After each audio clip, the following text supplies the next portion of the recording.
Hi, everyone, and welcome to another episode of Govs on the Go Faculty Spotlight, a podcast featuring faculty in the College of Arts and Letters here at Austin Peay State University. My name is Dr. Buzz Hoon. I'm the Dean of the College. I'm also the host of the podcast. And today, I'm talking with Darren Michael, professor in the Department of Theater and Dance here at Austin Peay.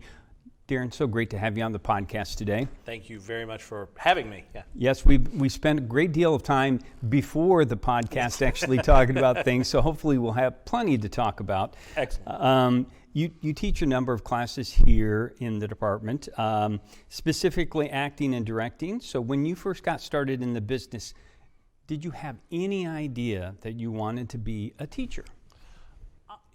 Weirdly enough, I'm one of those probably strange elements that went into the theater thinking I really did want to teach more than I wanted to do it. I did it a lot, but I had friends that really wanted to struggle. My whole process, my weirdness of life has been that if it came along, I did it, right? And I think we've talked about this earlier, that I kind of do a lot of things. I kind of challenge myself constantly. I'm pretty curious. And so I knew early on that I think I was pretty good at this. But I came from a program that just wanted you to be curious, a very liberal arts program, a program where my mentor, one was a writer, one was a dancer, director. But they constantly exposed me to new ideas and things. So I think one day I'd rather do that part. I'd rather constantly be a learner.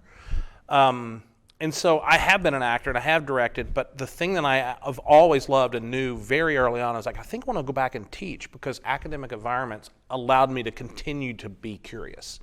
I'm not saying you can't do that as a director and actor, but the academic setting allowed me to read more and explore more. And as I tell my students in every class, I continue to learn from them daily. In my playwriting class right now, we all write together, and I'm constantly learning from them. And so that was really exciting for me. It's much more exciting for me than a lot of other things I do. Wow. So yeah, I knew that pretty early on. And it afforded me the ability to do lots of things, not just be an actor, not just be a director, but also write. I'm dabbling in voice acting and stuff. So it's allowed me the opportunity to kind of play in areas, because I sometimes get bored. I get bored with that. I want to do something else. And well, I certainly noticed that, because as I said, you've in your bio, you have credits with mask work, Commedia dell'arte, also stage combat, Shakespeare, all those kind of things, which I mean, now that I realize it, they all involve movement of the human body. And so are those things that you learned early on, and those skills that you continue to rely upon? Yeah, early on I was a big movement guy, big combat guy. My mentor used to tell me at 18 that I would throw myself around the ring. He goes, that you're gonna rue the day one day. Your body is not gonna hate you, and it does. As I've gotten older, my knees are a little more shot than they used to be. I can't do some of the things. I've gained a little weight. So as I teach combat in the spring, I know I'm on a little bit trying to lose a little weight now, so get more flexible. And so as I've gotten older, it's tougher to do that stuff. I still love it. I still teach it, but I also knew as I got older, when I had my daughter, it afforded me more time to write. So I started writing more. And so I've always been someone who gets really curious about whatever. I was listening to a podcast the other day, not one as good as this one. Well, thank you. But it was Neil deGrasse Tyson, and he said this great quote. I even posted it really struck me that a day shouldn't go by that you don't have your mind blown. And if it's not, you're not reading enough or being curious enough. And so I try to live that way a lot. I read a lot of weird things, and I'm into math. I'm a left brain artist, so I talk to people all the time that I'm not. I'm very much a logic artist. I'm very much a curious science artist. I'm really into math and science fiction. And I love the artistic elements, but I also love the logic of creativity and the curiosity of kind of learning new subjects. And that's always fueled me. That's why, my bio is like 1,000 things on it. So you're right. I probably do too many things. I'm a jack of all trades, master of none. No, well, it's very impressive. And I think that shows you are a creator. I mean, you're still a professional actor, a director, a playwright. You keep your toes into all those areas. And why is that important for you in what you do as a professor? I tell students, I think I'm a better theater artist if I'm a curious person. I think curiosity is the number one thing. I think it's the number one thing to be a human. I think it's the number one thing to be a citizen, to be curious.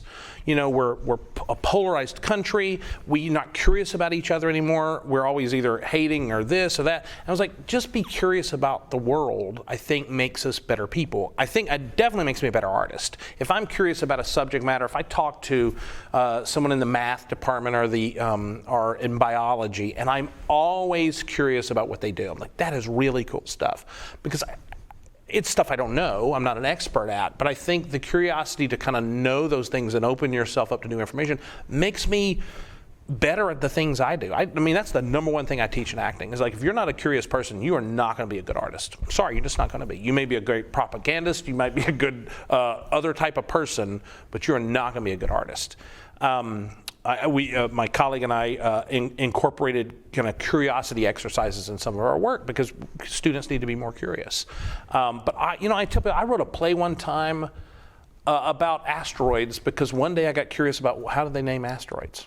I was like, I didn't know. And I spent the whole day rabbit holing that. And my wife goes, you've been in front of that computer for 8 hours. And I said, yeah, I learned how they named asteroids and comets now. She goes, what? I was like, I spent 8 hours reading on it. I really know it now. I'm good. And then thinking, what am I going to do with this information?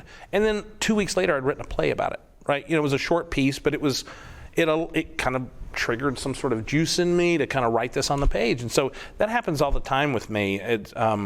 So I think curiosity is really important. So that Neil deGrasse Tyson quote sticks with me a lot. If you're not having your mind blown once a day, you're not curious enough. Yeah. And I noticed that one of the things you're credited with, I think a few years ago, you incorporated Dungeons and Dragons into an honors class, which helped again for this. I think it really benefits the students to have sort of their intellectual curiosity stimulated, and also in a familiar area that helps them, be encouraged to want to grow and learn.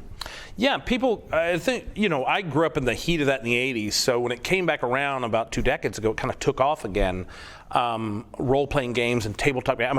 I'm a board game collector. I have several hundred board games, much to my wife's chagrin. I just collect them, and there's an element of me that believes, sitting around a table with people, not glued to a television or device, you can still have fun, you can still have that growth, you can still have that curiosity, and you can stimulate the imagination. And so when I did that class initially, I just had remembered this, loved it, and there was this kind of cool book about the history of that, and I've always thought, let's talk about sitting around a table playing a game together. And so it was really fun to teach. I'd love to teach that one again because I've got new ideas. I was like, I should have done this, I should have done this. But it was really a lot of fun. And now I help out, and I'm a faculty mentor in the role-playing group on campus, and that's fantastic.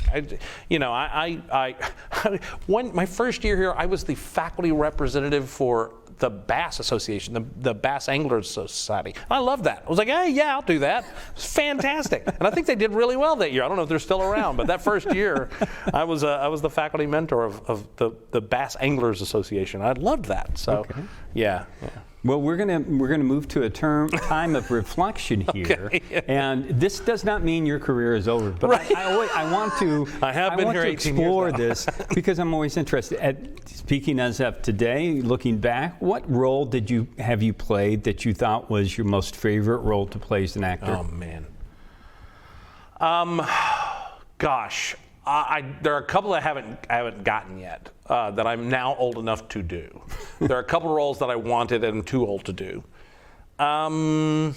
Man, I've had a couple of good ones. Rothko years ago when I got to do that as kind of a faculty senior, I got to work with a senior of mine. He wanted to do this project, and it's a 2-person play called Red about Mark Rothko.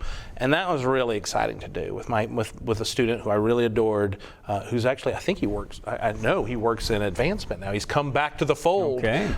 Sam Minear. And it was a wonderful experience. That was a pretty exciting because it was academic. A colleague of mine was directing us, but it was a student who had grown up in the program, and he wanted to do the piece, and he asked me to do it with him. So it had that element to it a lot, and that was really exciting. I got to do Roy Cohn, a really awful character in Angels in America several years ago. That was really, really exciting for me because it was a role I've been wanting to do, and he's a really intriguing but pretty despicable historical figure, but it's a role you want. Like, can I play that character? Okay. That was another big one. But there are a couple still out there. My colleague, I was like, we should do this show because now I'm at the age I can do it.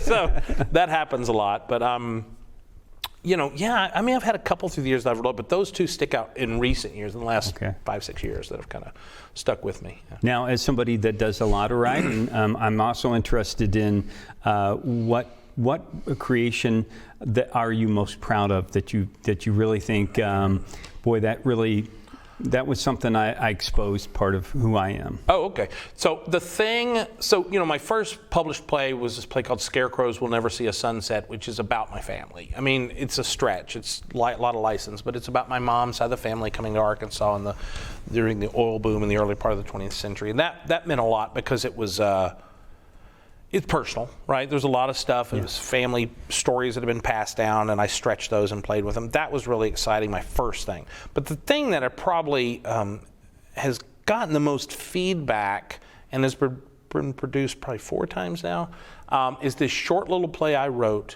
when I found out my wife was pregnant. We found out we were going to have a little girl, and having grown up with boy cousins, a brother, mostly uncles, male-dominated household. It was the scariest thing I'd ever thought. I was like, I'm going to have a little girl. I was really excited, but I was also scared out of my mind. And so I remember sitting up one night and just starting to write. And I wrote this little play that I'll do some reading of next week at my faculty spotlight that's called Imaginary Conversations with My Daughter. And it was every bit of anxiety I had about every conversation I might have with a little girl rolled up into 10 minutes, right? Where the little girl kind of ages quickly. I was like, oh God, I'm jumping constantly through conversations, and it's my horror, right? It's everything. Yeah. And it's the one that I think got a lot of feedback when it's produced. It was really personal to me for my daughter, who's now 11, so that's an 11-year-old play. But it's one I'm really proud of. There's a lot of them that I'm really excited by. That one is touching. It's one of those things that, years from now, I hope my daughter knows this was about her. Yeah.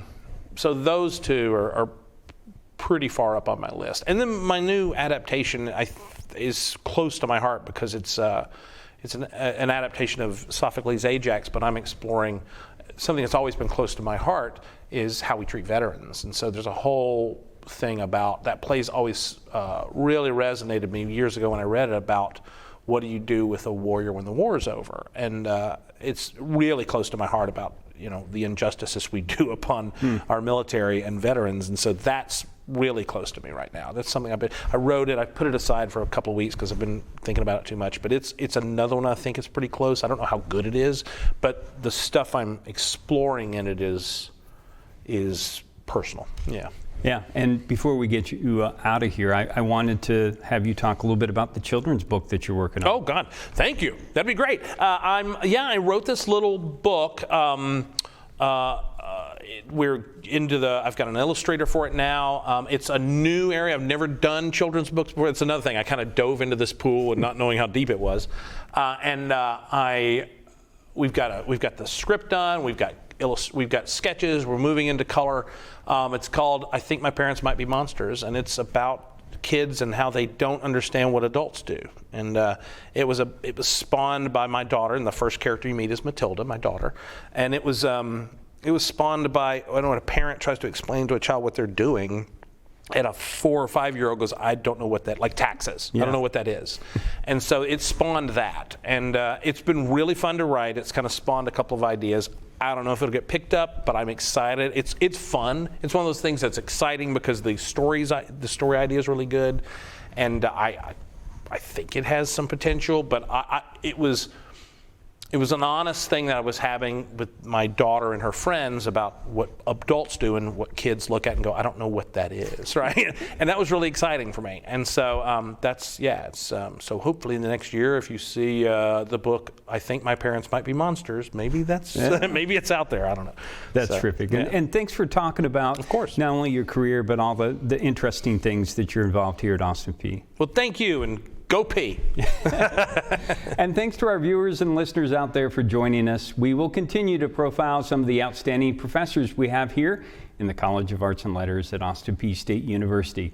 So until next time, stay safe Take care, and God bless.